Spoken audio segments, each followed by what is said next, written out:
dhaggeeffattoota keenya kabajamoo kun hordofaa jirtan Oromiyaa Dijiitaal Miidiyaa. Oromiyaa Dijiitaal Miidiyaan keessummaa qabaa. Keessummaan keenya guyyaadhaa obbo Gaaddisaa Muummichaatti kan jiraatan as biyya Noorwee magaalaa Oslooti. Obbo Gaaddisaa Muummichaa waliin yeroo garaagaraatti marii adda addaa godhaa turreerra. Addallee haala biyya keenyaa, haala biyya Itoophiyaa irratti marii waliin godhuu fi asirratti waliin dhiyaannee jirra. Itti dhiyaadhaa hordofaa isiniin jenna. Obbo Gaaddisaa Muummichaa isinis waamicha Oromiyaa Dijiitaal Miidiyaa isinii godhe kabajtanii argamuu keessanii fi galatoomaa jedhaa anaa dhufuu baga nagayaan gara Oromiyaa Dijiitaal Miidiyaa dhuftan. Ayyee isinillee galatoomaa Oromiyaa Dijiitaal Miidiyaa fi atillee obboleessi kiyyaa galata guddaa qabdu yeroo adda addaa asirratti dhiyaadhee akka yaada kennadhu carraa naa laachuu keessaniif. Ayyee ulfaadhu yeroo baay'ee hin haasofnaa, yeroo baay'ee keessummaa garaagaraa qabaannaa, hayyoota Oromoos namoota hayyoota saba biraas dhiyeessinee mariisisnaa. Wanti nu mariisisnu kun tariitii biyya keenya sanaa fi bu'aa buusaa biyya Itoophiyaa jedhamtu sana walumaa galatti bu'aa buusaa keessattuu naannoo Oromoo ummanni Oromoo yeroo baay'ee cunqurfamee cunqursaa keessa baroota dheeraaf tureera. Isa kana furmaata fidaa waan jedhu irraa fi namoota affeerraa adda isinillee wanti affeerree fi waa'ima adda addaa waan Itoophiyaa keessatti deemaa jiru waliin mari'achuu fi akka marii keenya ka'umsaatti akka nu ta'u hin beekama. Waggaadhaa gaafa Juunii 29tti hayyuu keenya hayyuu sabaa qaroo sabaa kan ta'e artistii fi rogeessaa yookaan aktiivistii Haacaaluu Hundeessaa mootummaa biyya bulchuu afaanumallee irra qabachuu hin qabnu yoo ajjeese ebalu ajjeese jechuun badii nama himuun gaarii. Mootummaa biyya bulchuun ajjeefamee dantaa siyaasaatiif jecha kunoo osoo gumaan isaa hin bayni waggaa tokko guutee jira. Adda kunoo Oromoon biyyoota garaagaraa irra jiru akka idil addunyaatti jechuu danda'ama. Guyyaa wareegamuu yaadannoo isaa waggaa tokkoffaa geggeessutti jiru. Mee isa kana deebee walumaan cinatti sagaleen isa dhumaa jechoota dhaamsa gamaa weelluutiin inni ummata Oromootiif biyya Itoophiyaati dhaamesi yeroo gurra ummataa itti gaheetu amma waan lamaan kana ilaalchisee hawaasni addunyaa yaadannoo kana bifa akkamiin geggeessaa jira, miira maalii keessa jira, mee itti dhiyaadha. Hayyee galatoomi.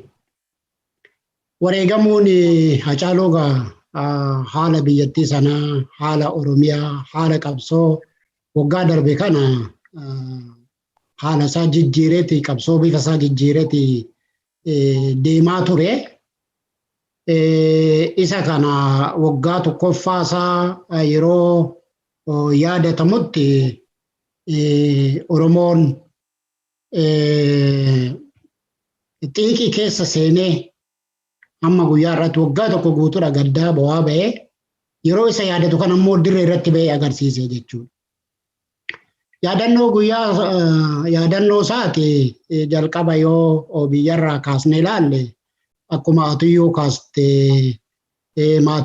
maatinii fi hiriyoonni isaa CD yookaan albama inni jalqabee odoo hin baasin karaa irratti hambisan sana eebbisiisuudhaan guyyaa yaadannoo isaa kana sababa gochuudhaan eebbisiisuudhaan jalqabanii jechuudha. Oromoon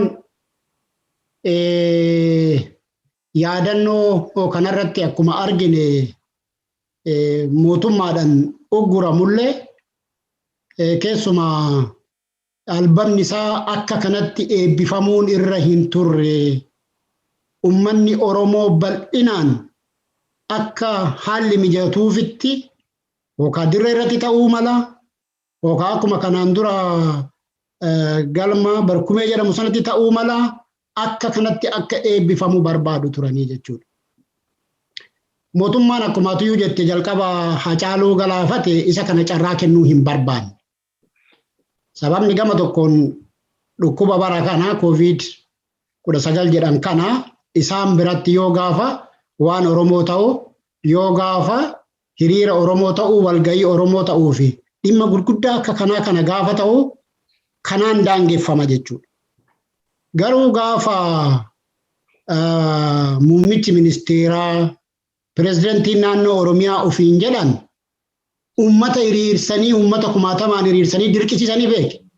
Hiriirsanii deeggarsa isaaniitiif baasanii gaafa sana biyya sanarraa COVID-19 kun hin bada jechuudha.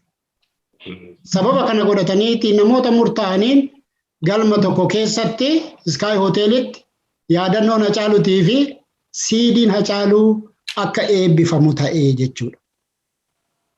Achi keessatti akkasittiin haa ta'u malee garuu Hacaaluun akkuma jedhamaa ture ummata isaatiif qaaliidha.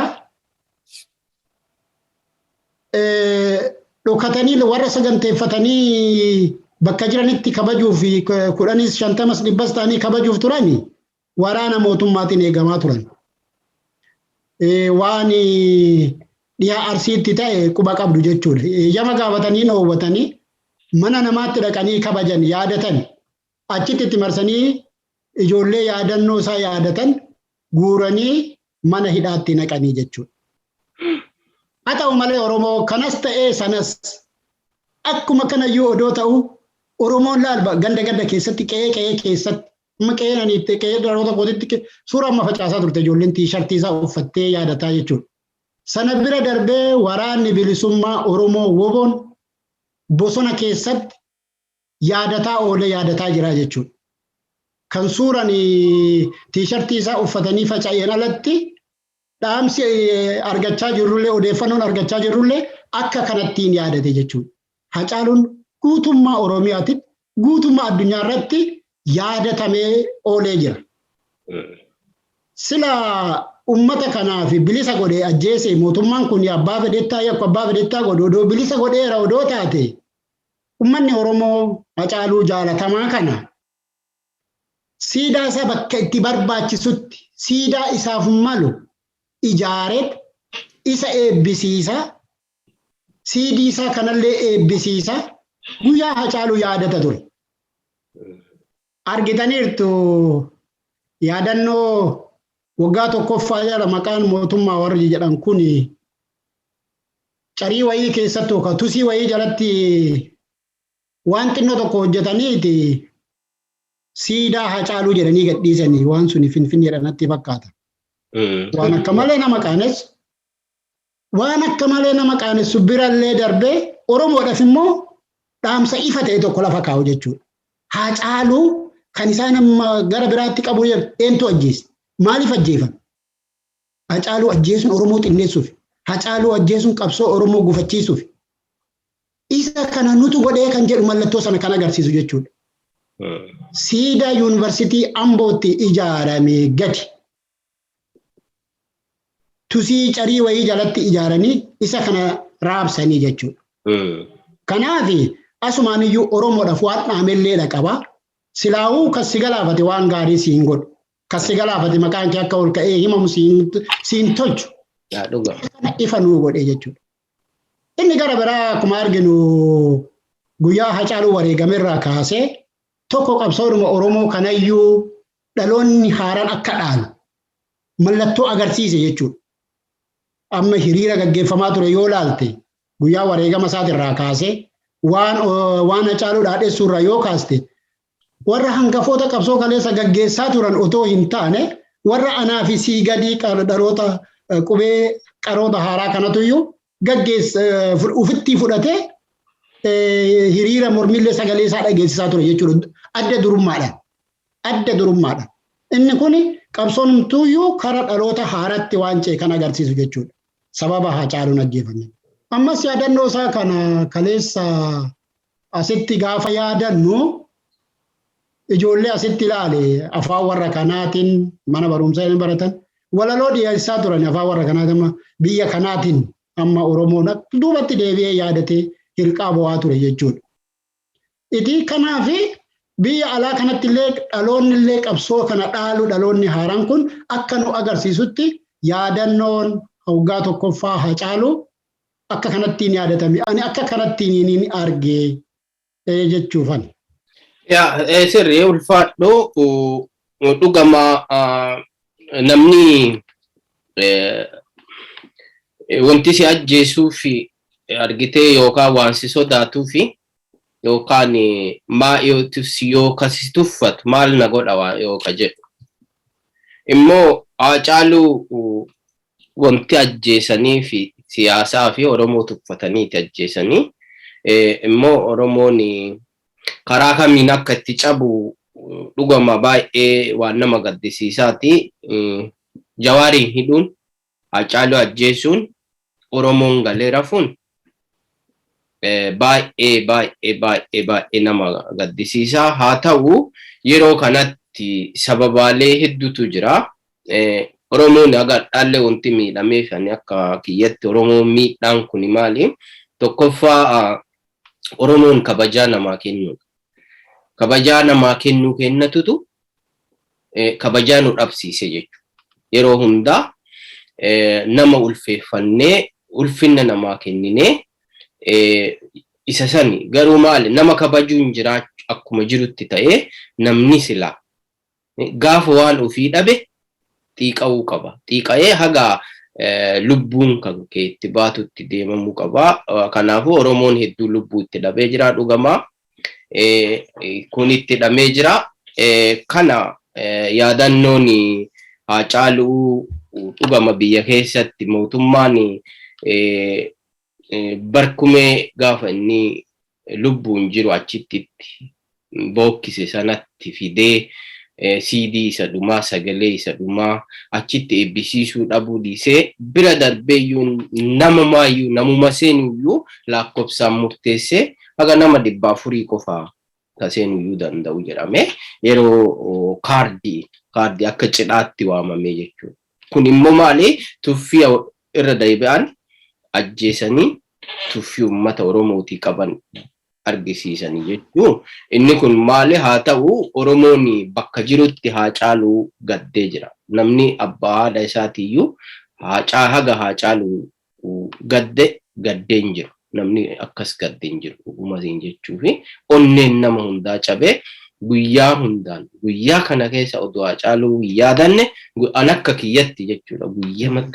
Guyyaa dhiitee bariituuf kana keessa oduu Hacaaluu hin yaadanneef maaluma ajjeesanii.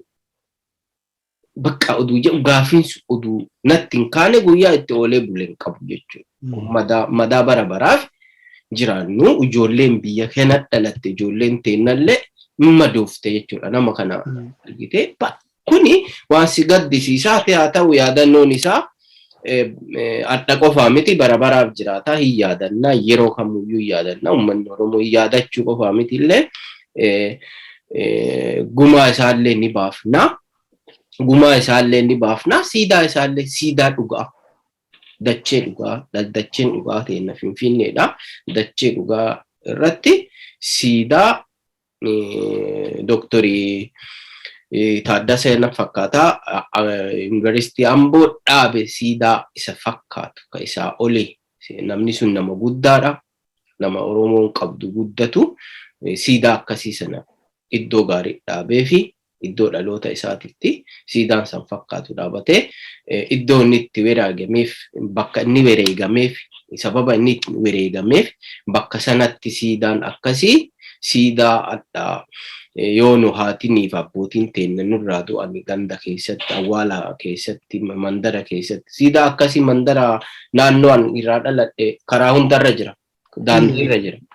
Namni horii guddaa qabu namni beekamaa naannoo deeyye siidaa bareedaa ummannummaan naannoo gadi bahee dhaabaaf siidaa akkasiisan jechuudha. Yoo inni ka farda qabatu yoo inni ka farda yaabbatu farda irra kaayanii yoo inni ka qawwee qabatu qawwee harkabsiisanii akkasii siidaan dhaabata naannoo keenyatti jechuudha. Siidaa akka Hacaaluu fi warri biltsiginnaa dhaabe sana kumaatamaan lakkaa'uu dandeetta naannoo keenyatti jechuudha. Kanaafi laali asirratti waan itti siidaa laali siidaan amma isaan dhaaban jedhan kuni Uummanni Oromootu jaalala Hacaaluuf qabu horii walitti buuse. Isaaf siidaa isa fakkaatu dhaabneedhani. Sochiin suni akka jalqabameen uggurame kan uggure mootummaadha. Karaa qarshii biyya sanaa miiliyoona 370 olitu walitti qabame yeroo san. Laal mootummaan waan itti baasuun qabu. Ofii isaatii harka keessa naqatee horii sanallee qabee siidanillee akka ijaaramne taasise jechuudha. Isa kana amma torban darbe kana horii miiliyoona 141 maatii isaaniitiif eenyu dabaleeti itti gaafatamaa qonnaa naannoo Oromiyaa namichi sun bardheeraa ture tirate hamma yoonallee maqaa isaan beeku maaliif baay'ee waan itti attention itti laannefan jechuudha. Kanaaf isaan maatii isaaniitiif dabarsuudhaan miidiyaa isaanii irratti agarsiisaa turan jechuudha. Waan ittiin beektaa akkuma jette waan ittiin hamileen Oromoo ittiin cabsan wayii. Oromoon kanaa olitti kan eegu, kanaa olitti waan isaan godhan kanaa olitti kan eegu. Kanaafan harka isaanii odoo keessaa fudhatan. Horiin Hacaaluu yeroo sana walitti harka isaanii jira miti. Isumayyuu fudhatanii odoo isin akka barbaadan godhaa jedhanii uggura kana dhiisan sila kana caalatu ta'a. Kanatti dabalee deetananii. Sirriidha. Dhugaa keetti maqaa isaatiin mandara hunda keessa deemamee haawwolii fi abboolee keenya irraa kiisha isaanii keessa maallaqa hedduutu funaaname bileena olitti kan lakkaa'amutu funaaname qarshiin sun immoo garaa isaaniitiif oole jechuudha.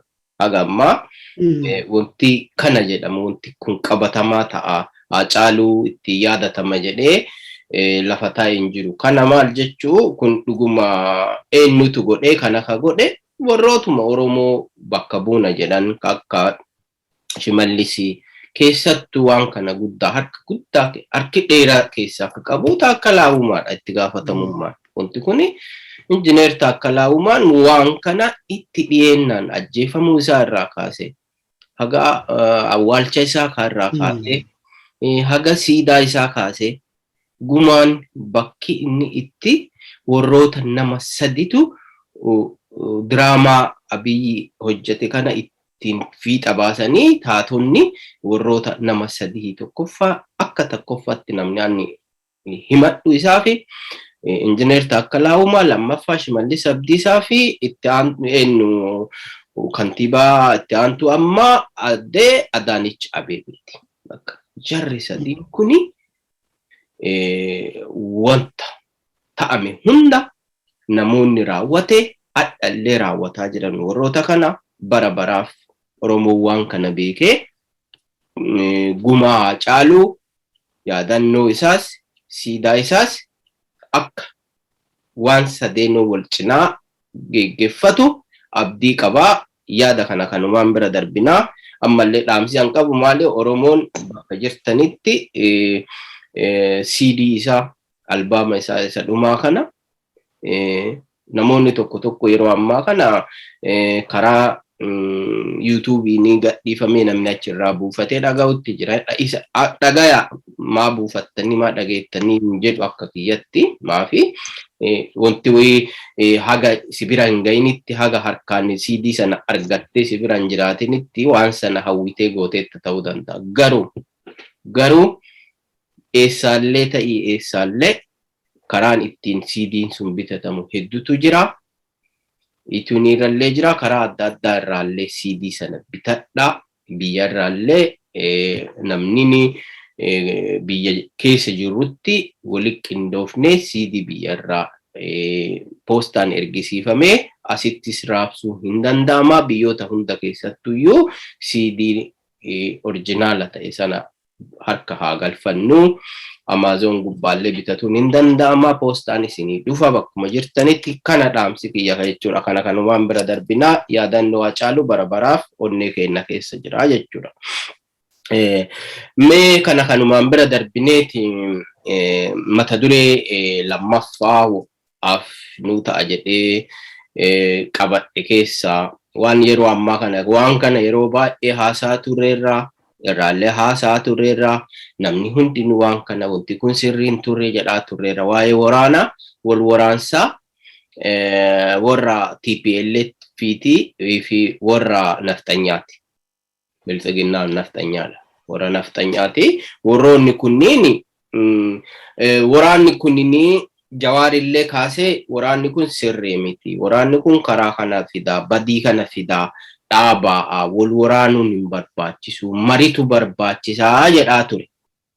Nus akkuma wal duuba jirruun gaafa isaa waraana akka of kaanis dhiisaa, wali waraaninaa, wanti wal waraananiif hin jiru dhiisaa. Kunniin biyyi mari'iin hiikamuu qaba. Rakkoon siyaasaa rakkoo mariin furamu malee wanti akkanaan hin ta'u jedhaa turre jechuudha. Amma yeroo dhiyoo kana keessa akkuma hubatu akka ka'umsaa si ta'u waraanni xumuramee guyyaa muraasa booda erga wal waraananii booda waraanni xumuramee nu waraanni hin xumuramne waraanni ganaa jalqabaa jira jedhaa turre. Mooyanni juntaa yaani maqaleellee dhaqanii uffatanii maal jedhanii suuraa kaanii maal achaas dachaanii jechuudha. Duqeetii goone, duqeetii daaraa goone, bakka daakuu ta'anii warra daakuun deebee daabboon ta'u, daakuun deebee daakuun ta'u jedhanii daaraa ta'e goone jedhan jechuudha. Amma deebeeti akkuma argaa turre waraanni baay'een booji'amee, baay'een dhumatee, baay'een miidhamee akkuma argaa jirtu waa hedduutu ta'amee jechuudha. Yeroo ammaa kana immoo mootummaan tooftaa uumee waan dadhabeef keessaa bahee isaantu nu gaafate walitti dhukaasni haa dhaabatu ka jedhu waliigaltee akkasii gidduu keessa seennee waan jedhutu jira. Diraamaa kana akkamitti ilaalta? Waan hunda kaasee haasa'uun barbaachisu hundaayyuu waan gurraa fi ijaallee argaa jirtuu fi isa kana akkamitti ilaalta? Waraana kana eenyutu mooyate? TPLF mooyate moo TDF? Warri waraanni Tigraay naannoo Tigraayitu mooyate moo warra Biltsiginnaa warra waraana Abiyyiitu mooyate jettee yaadda? Inni kun maal immoo diraamaa maaltu yaadamee wanti kun ta'ame? Tole galatoomii gaaffii kana kaasuu keetii fi dura dursoo akkuma atuyyuu jette waraanni kun hin barbaachisu addunyaa guutuutu jedhe. Keessumaa Jawaar fakkeenya waraanni rakkoo ta'uusa, waraanni badii ta'uusa, badii malee bu'aa takkitti akka hin qabne. Waraanan immoo wal mo'atuun akka hin danda'amne ifatti lafa kaa'aa ture jechuudha.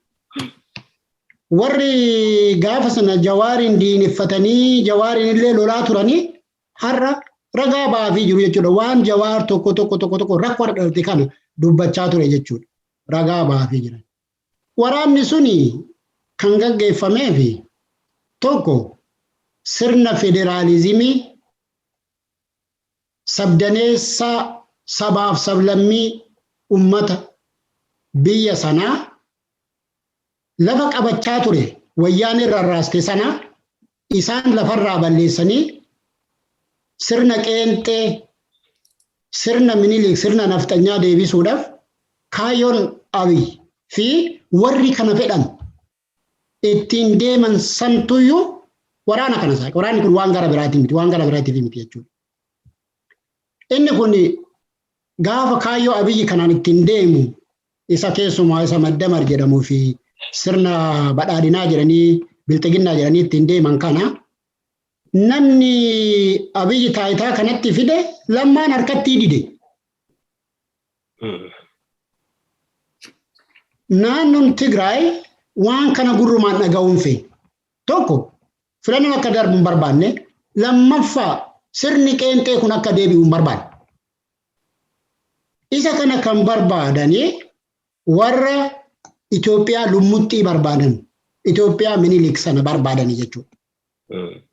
Tigraay kana bira dabarteet ufiin uummanni ufiin murteeffatanii filannoon gaggeeffame sirni sun akka itti fufu warri gara biraallee gaaffii sana kan kaasan warri federaalistoota deeggaran marii naannoo Tigraay wajjiniinuu akka itti deemamu kun biyya kana balleessaa isa kana ammumaan bira dura dhaabbachuu qabna kan jedhu mariin jalqabame jechuudha.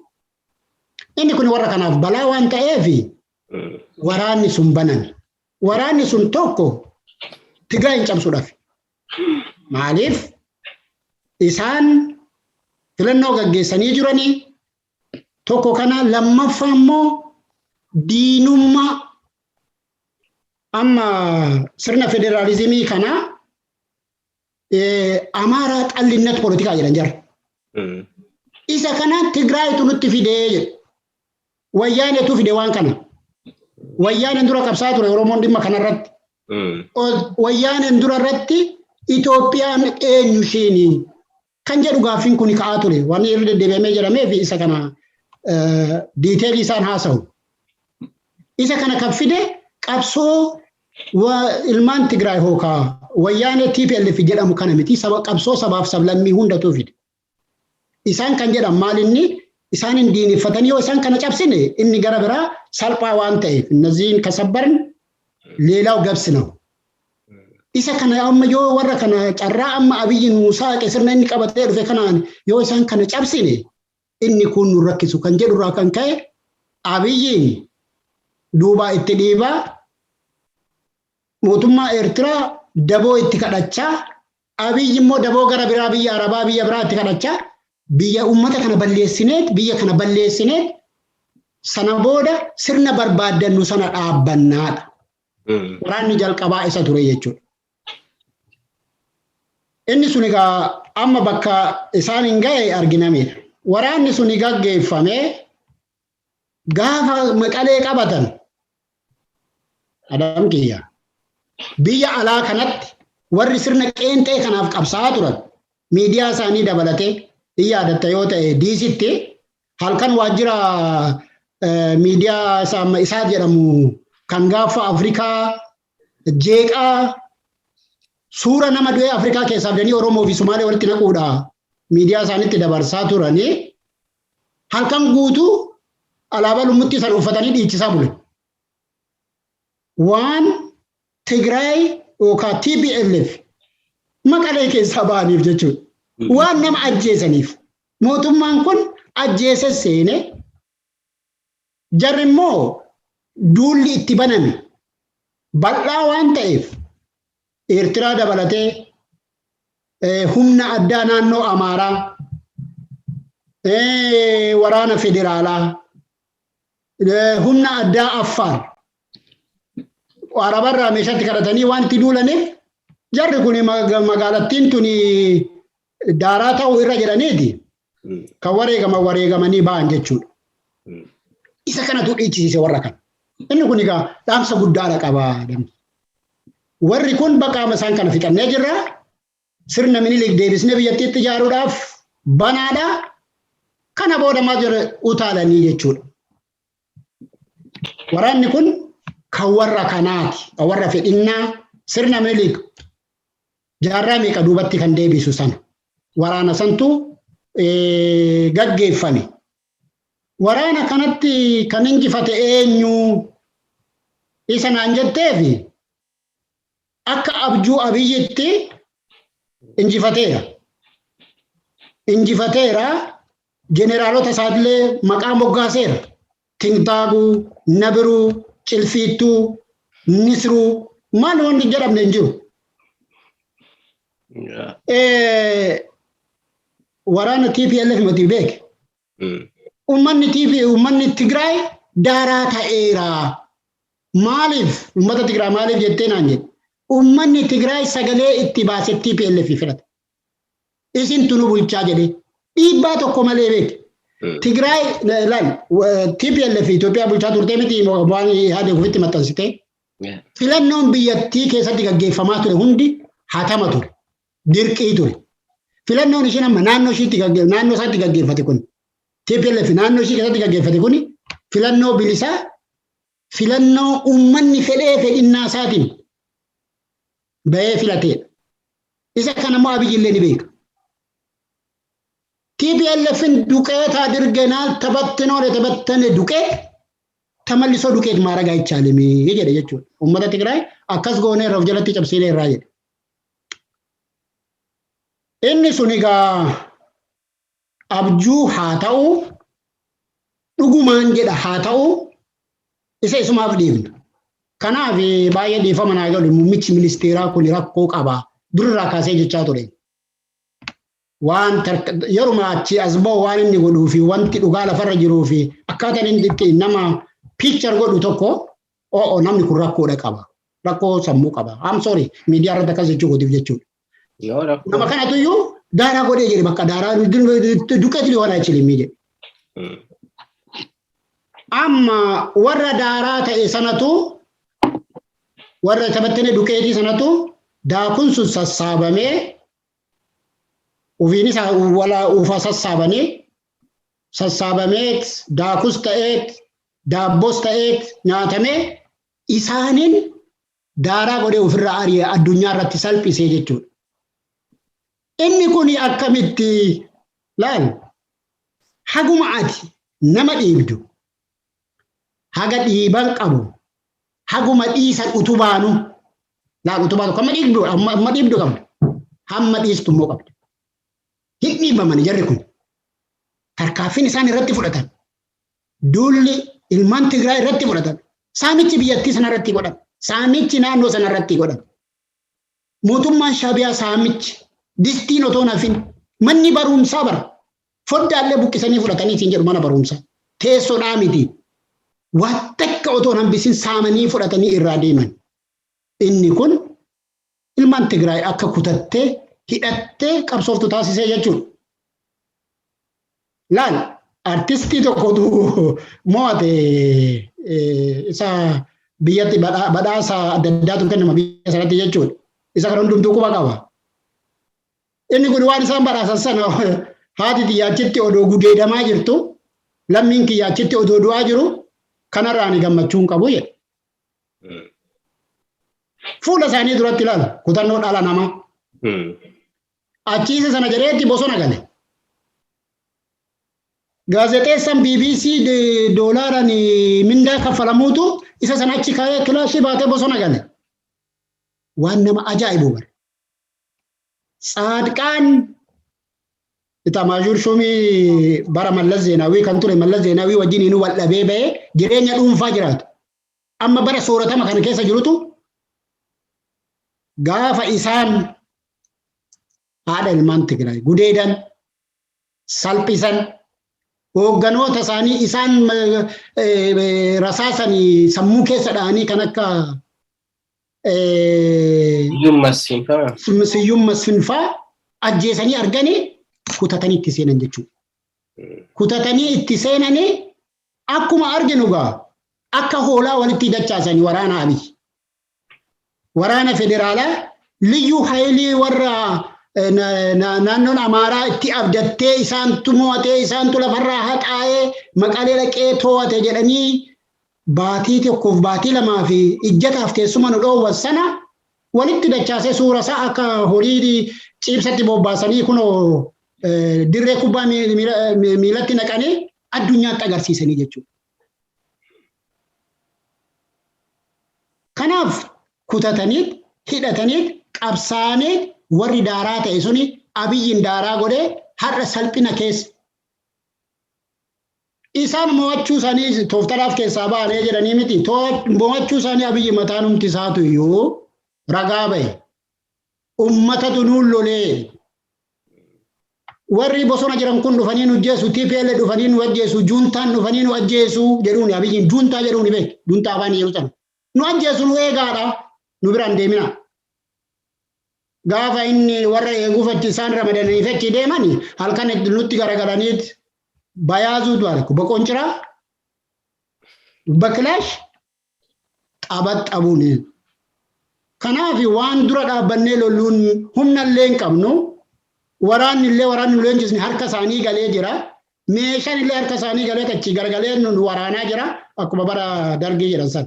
Inyaa astaatkan kazilli kalleen isaa asirratti isaa ijaachoo sottoo isaa iqaraallu jedhe.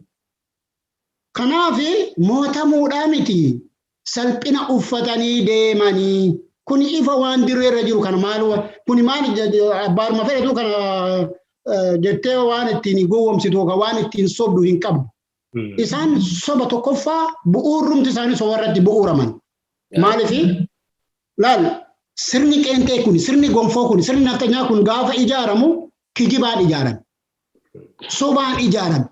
Isuma sana dhaalaniitti isa kanaan deemanii kanaaf sobni inni nuffineerra kanaaf amma kanaaf gurra namni kennuuf hin jiru. Hin mo'atamanii mootummaa bilxiginnaatu mo'atame akkasittiin anu badhaan.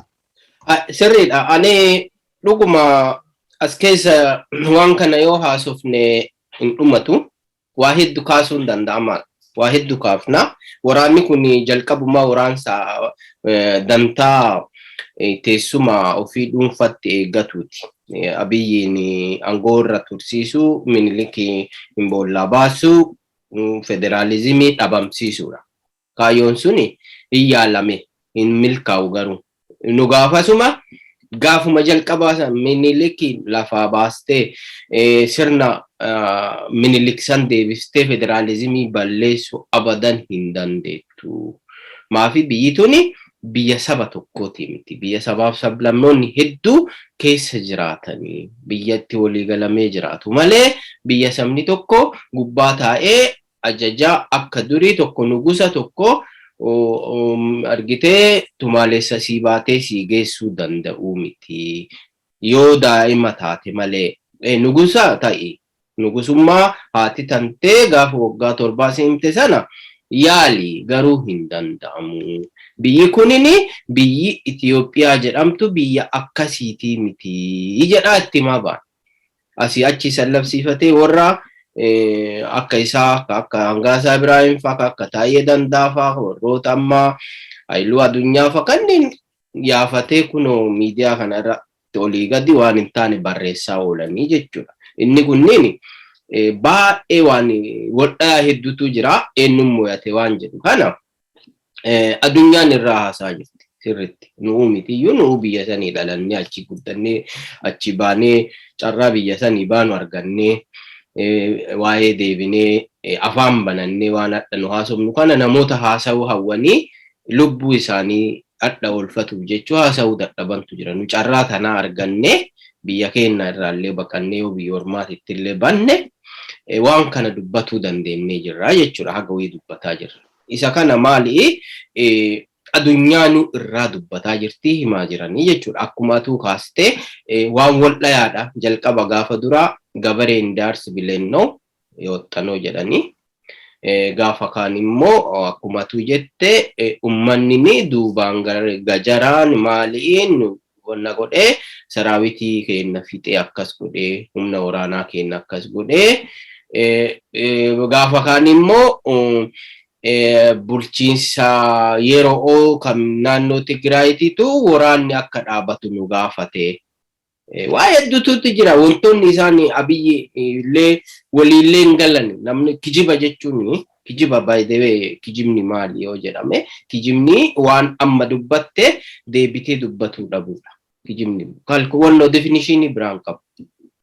Jechuun waan dhugaan taane waan ta'eef waan sana irra deebitee dubbatuu hin dandeettu jechuudha. Isa san dagattee ati kijiba waan taateef waan biraa gadi baata jechuudha. Abiyyi amma yeroo baay'ee Abiyyi koloneel Abiyyi jedhaa baanee doktorii maal jedhaa baanee maal garuu wanti hundinuu ka isaati. Maafi haa baratu haa maal jedhu nu adda maali muummeen ministeera Itoophiyaa aangoo ofii humnaan fudhate. Aangoo fudhate isa sana haa jennuuni hin kijiba. Maal kijiba isaa itti himaa ba'an hin kijibini. Nama kijibuun hin kijibda jechuun badii miti. Arrabsuu miti jechuudha. Maafi barcuma kabajaa abbatuuf jalaan deema oduunni of kabaje daa'imman baatee nama guddaa adda umurii keenyaa kanaan hin kijibdan jedhan. Argitee salphina jechuudha. Kanaafi walumaa galatti TDF waraanni naannoo Tigraay guutumaan guututti mo'achuu isaa suuraalee viidiyoolee raayyaa ittisa biyyaa Itoophiyaa waraana Minilik ka naannoo Amaaraa milishaa maali kanneen hunda qabanii walis kuusanii jedha. Warri kun amma maali dhuguma waan kana godhuun naannoo Tigraay tokkoffaa siyaasaan galeefii jira warra maali ummata qaban kana rashanuun dadhabu. Argite ummata kana walitti qabanii booji'anii ajjeesuu dhiisanii addunyaaf argisiisuun tokkoffaa obboleeyyummaa argisiisa. Adda isaanii argineerra warra booji'an warra harka kennatanii miti warra adda maali warra dhayaman baatanii afaan isaaniitiin ummata Eertiraayyuu baatanii fidanii marfee ka waraananii fayyisan argaa jirra. Akkuma argitanii akkuma argite kana dura suuraalee viidiyoolee namoota lubbuun keessa carriso aande xiyyiiti baqal jedhaa dhayaati warra dhayamanuyyuu akka argite qabiinsa mirga dhala namummaa waan jedhu keessatti mul'anne namoota ajjeesaa qilletti darbaa turan warroota harka isaanii kennatan ajjeesanii warroota mana fayyaatti barbaachisan rasaasaan ajjeesanii jechuudha. Kana jechuun maal jechoo ummata kana siyaasaan hagam galeeraa fi waan jedhu kana dhugonkumaayyuu isaan bira waan hin jirreef ummata Tigraay kana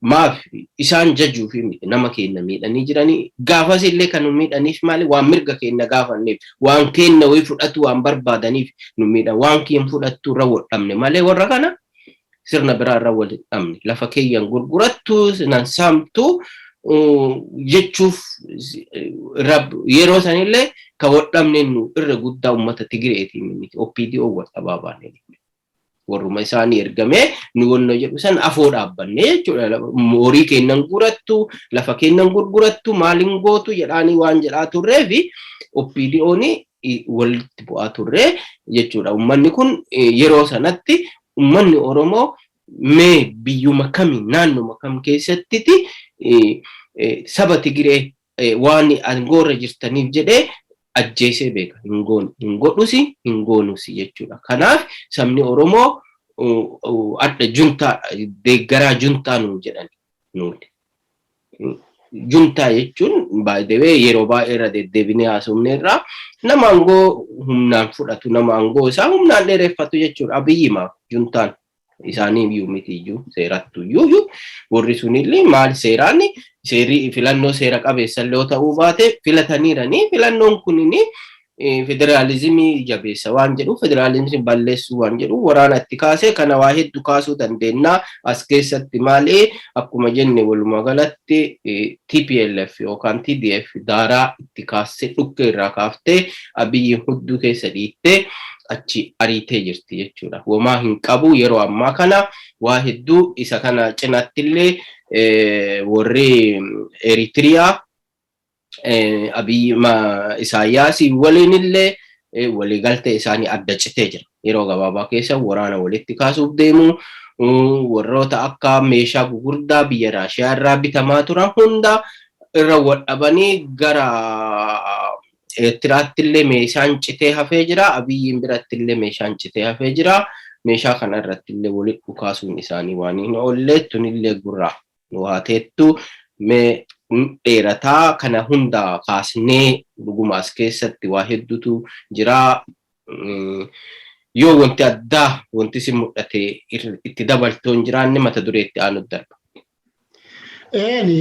Wanti dura waan atammaa tuqxe sana keessatti bara Oromoo protesti Oromoon gochaa ture sana gaaffin Oromoo mootummicha wajjin ture. Mootummaa keessumaa liir kan godhu TPLF ture isaanii wajjin ture. Oromiyaa keessatti ilmaan Tigraay qabeenya guddaa kan qabantu ture. Oromiyaa keessatti yeroo sana Oromoon eegumsa gochaafit mootummaadhaan lolaa ture. Mootummaa yeroo sana ture sana ilmaan Tigraay Oromiyaa keessa jirtu. Jawaar yeroodhaan dhaamsa dabarsa ture. Nama tokkotti akkam bu'u.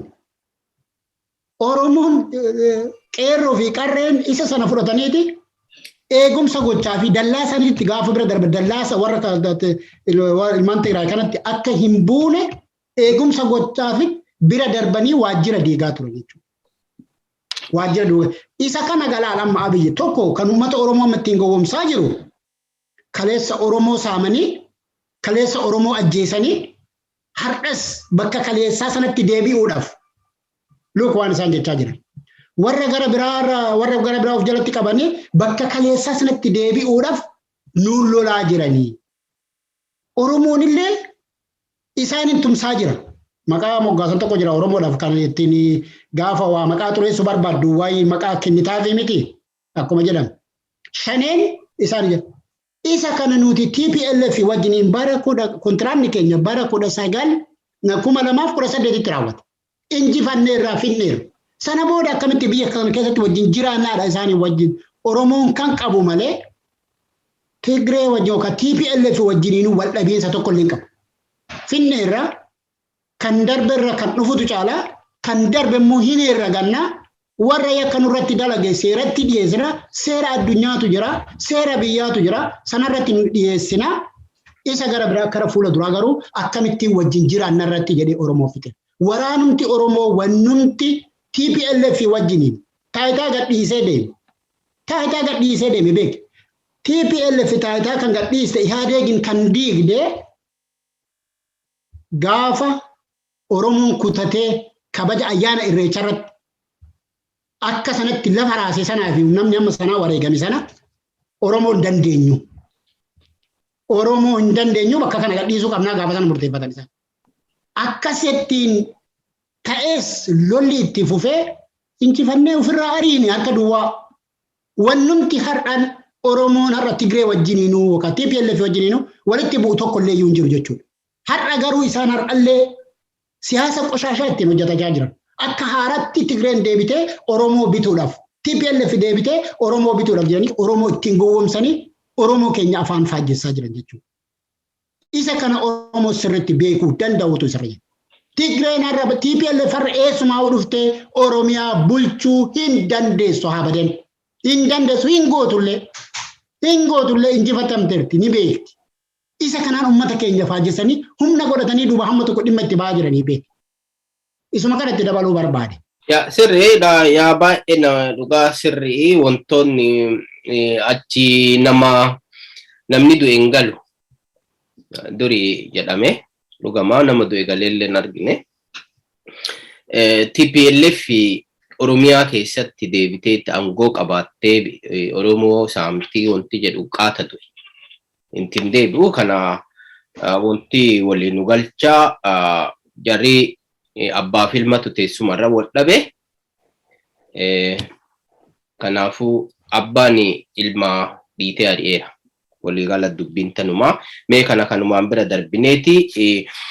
Kanumaan wal qabateeti yeroo ammaa kana biyya sana keessatti Itoophiyaan akkuma ka'umsa rakkaafnee ajjeefamuu Haacaaluu booda toofteeffamee hidhamtoota siyaasaa hedduu hooggantoota Oromoo namoota hedduu hidhaniiranii namoonni hedduu hidhatti dararamaa jiranii fitii yookaan waa'ee sanaayyuu mirgaa silaa isaanii kennamuu qabu hunda sabramanii mirga dhoowwatamanii jiraataa jiru mana hidhaa keessatti gadadoo adda addaatiin miidhamanii keessa jiranii jechuudha. Yeroo kanatti immoo akkuma argitu bilisiginnaan gama TPLF illee jaarrolee ergattee jirti. Wal mari'anna waan jedhu mari'iin xumurama ka jedhu jaarrolee abbootii amantaa fi beektota atileetota namoota hedduutti erganii jiranii Dabratsiyoon fa'aa waliin Dr. Dabratsiyoon fa'aa waliin mari'atanii wannoo jechuuf deemu. Akkasumas deebi'eeti waliigaltee marii biyyoolessaa geggeessuuf deemu. Kana dura Jawaar fa'aa jedhaa ba'ee nullee siyaasaan Itiyoophiyaa kan furamuu danda'u lolaan yookaan walitti dhukaasuun yookaan walitti wal ajjeesuun osoo hin ta'in waliin teessuma tokko irratti dhufanii mari'atuun furamaa jedhaa turreerra kaleessa jechuudha. Isa kana yeroo ammaa dhiibamee gara marii biyyoolessaatti addunyaan illee kana dhaamaa baateetti gara sitti dhufuu fi yaadamee amma yeroo ammaa kana ajandaan guddaan bilisiginnaa isa kana ta'ee jira jechuudha. Araara namni jibbu hin jiru, mariin jibbinu.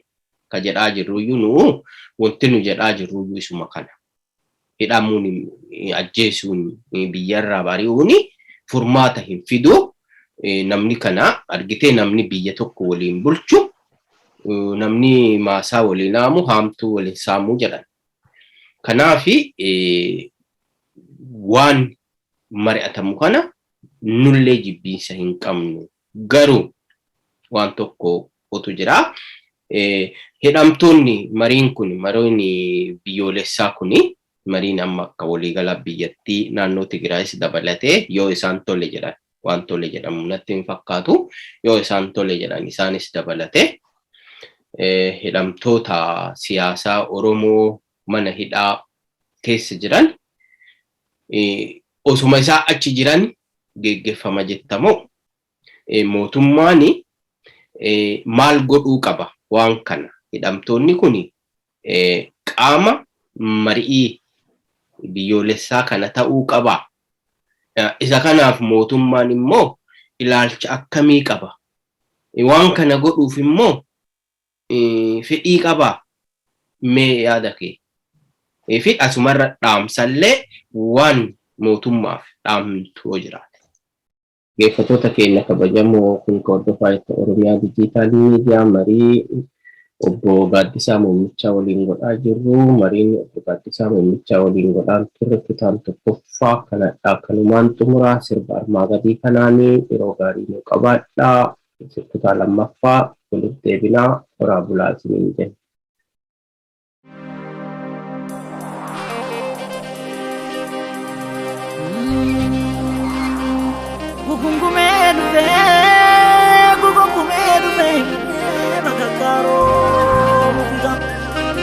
Gaba duka mulate, gaba kuman dubate, ya yartu ya daboro, esimase.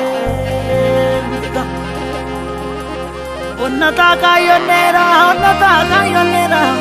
jaba onne sibila. Kata warra bebe, kutata warra bebe, ambo piche dira, Oromiyaa namde dira, Oromoo namde dira.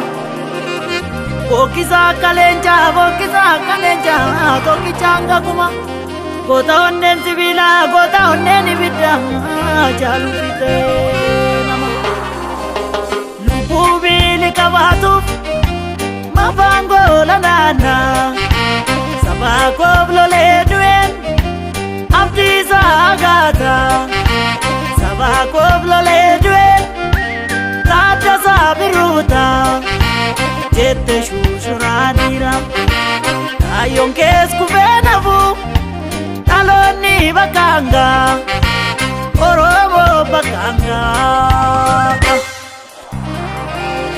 ninja gara warna sora kagala masara jette onne nutorte ya ilma kavaraku de chisis likimsite achalu gavatiki artu sigalabate Olis figne gadis mune mal tujra wantitane Oromo undadonke falmata kasama ane abadu bakake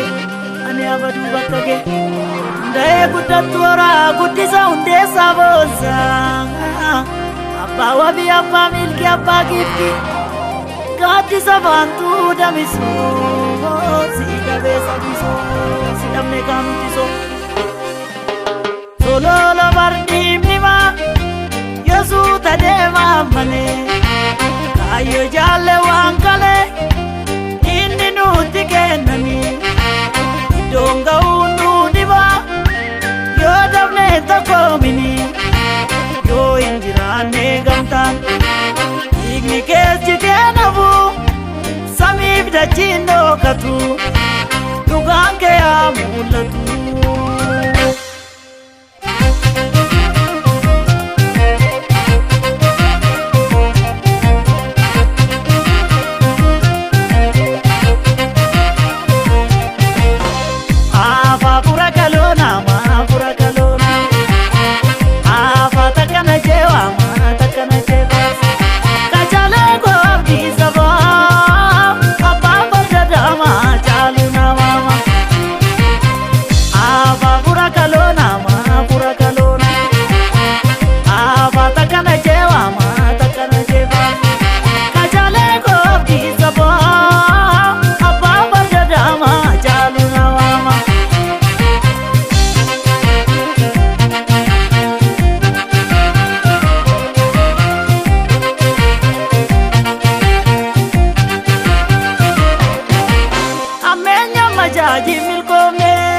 asgeenya karabii jiraanne sanumide simine amane kanu abe bore gamna bane jabesi jabesi jabesi ulage jubatu jabesi sidigu barbati jabesi kimsita kumake jabesi me mal wal sakalu me mal wal tatuni me mal wal sakalu me mal wal tatuni Lenza soba barsuni Beshira bubisuni Saba sab kalida jaluni Lenza soba barsuni Beshira bubisuni Saba sab kalida jaluni Saba sab kalida jaluni Saba sab kalida jaluni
Anu gadanu nurabu dati adunanu walala gorbatu ayomti ayuke bulfatu bulfesi irreta kumanu jabesa gadana bulanu gadomsa gadana bulanu gadomsa sirnati bulanu gadomsa